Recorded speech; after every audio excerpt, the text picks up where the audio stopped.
गोपालदास नीरज की लाइन है कि जितना कम सामान रहेगा उतना सफ़र आसान रहेगा।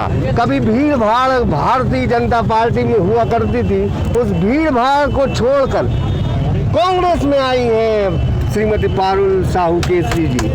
क्या लगता है, बिल्कुल घुस गई है सुर्खी में बेटी बनकर, और न मीडिया से ज़्यादा रूबरू हो नहीं, बिल्कुल जनता में मिक्स हो गई। कभी किचन में खाना बनाती हैं तो कभी काम करती हैं घर में, किचन तक आपकी एंट्री। क्या मानती हैं, कितना जनता का स्नेह और प्रेम मिल रहा है आपको? देखिए, मैं जब विधायक रही हूँ तब भी सुर्खी विधानसभा क्षेत्र में परिवार के साथ ही चली हूँ। चाहे ज्वालामाई की चुनरी यात्रा हो नवरात्रि में, नवरात्रि पर्व चल रहा है तो मुझे याद आया, तो उसमें भी पूरा परिवार मेरे साथ चलता था। 84 किलोमीटर, हम 1 किलोमीटर की चुनरी अगर लेके चलते थे तो 1 किलोमीटर की चुनरी पकड़ता कौन था?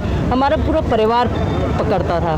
तो हमेशा सुर्खी विधानसभा क्षेत्र के साथ ही मैं चली हूँ, निरंतर चली हूँ। और आज भी ये जो उपचुनाव हैं, सुर्खी विधानसभा क्षेत्र की जनता की आवाज़ थी कि अब हमारी आवाज़ बनके आप मैदान में उतरो, तो अब मैं यहाँ पे उनकी आवाज़ बन के आई हूँ। तो मेहनत और उनके साथ तो मुझे लगना ही पड़ेगा और मैं पूरी तरह से उनके साथ हूँ। क्या देख रही हैं कि जनता का स्नेह किस तरह का मिल रहा है आपको? मैं सुर्खी विधानसभा क्षेत्र की बिटिया के रूप में मानी जाती हूँ, और पहले चुनाव में उन्होंने जो मुझे स्नेह दिया था, और मैं 5 साल जो उनके बीच में रह के मैंने क्षेत्र के लिए जो विकास के कार्य किए हैं, और जो समस्याएं 35 सालों से रही हैं क्षेत्र में, उन समस्याओं का हल किया है, मेरे माध्यम से हुआ है। चाहे वो सिंचाई परियोजना हो, चाहे तहसील बात हो, चाहे कॉलेज हो, चाहे स्कूल्स हो, चाहे हमारे ITI हो, तो ये सारी समस्याएं 35 सालों से हमारे क्षेत्र में रही हैं। उनके बीच में रह के इन समस्याओं का हल मैंने निकाला है। तो इस बार मुझे जनता से ज़्यादा स्नेह और आशीर्वाद मिल रहा है। 2013 में आपने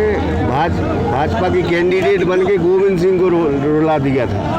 आज मंच पे बीते दिन रो रहे थे, तो क्या पारुल का इतना जलवा है कि रोने लगे प्रत्याशी? ये जनता का जलवा है, ये जनता का जलवा है। हर जनप्रतिनिधि को ये समझना होगा, ये एक जवाब है जनता का कि आप जनता को धोखा नहीं दे सकते। जनता को आप हमेशा अपने स्वार्थ के लिए उपयोग नहीं कर सकते। ये जनता जवाब दे रही है और जनता अब रुला रही है, और आने वाले समय में तो ये तो अभी शुरुआत है, आने वाले समय में तो और रोना है उनको। आप शुरू से कहती हैं अहम और अहंकार की राजनीति जो खत्म होना चाहिए।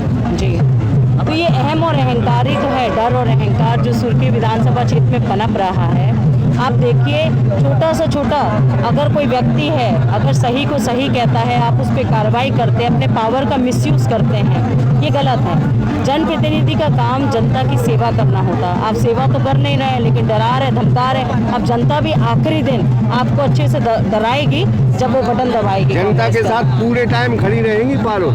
पूरे समय मैं हमेशा खड़ी रही हूँ, और आज भी अगर मैं सुर्खी विधानसभा क्षेत्र में उपचुनाव लड़ रही हूँ तो वो जनता की मत से लड़ रही हूँ, जनता के साथ खड़ी होकर। इसका चुनाव तो आपका कह रही हैं कि जनता लड़ रही है आपका चुनाव, क्या मानती है? जनता ही लड़ रही है, क्योंकि जनता के साथ विश्वासघात हुआ है, जनता के मत के साथ विश्वासघात हुआ है।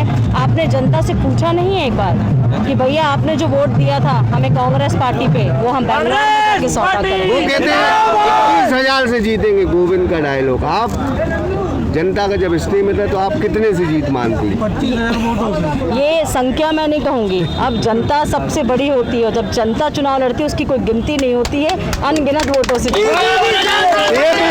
पारुल केसरी साहू जिन्होंने साफ कह दिया कि वो जनता तय करेगी कि संख्या जीत की कितनी होगी।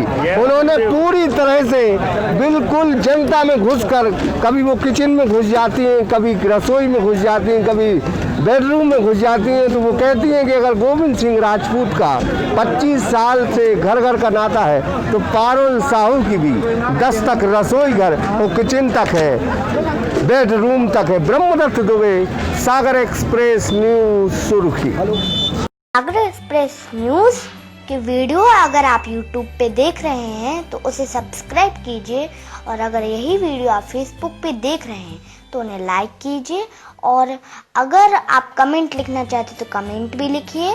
और आपका दिन शुभ हो, मंगलमय हो, यही हम ईश्वर से प्रार्थना करते हैं। नमस्कार।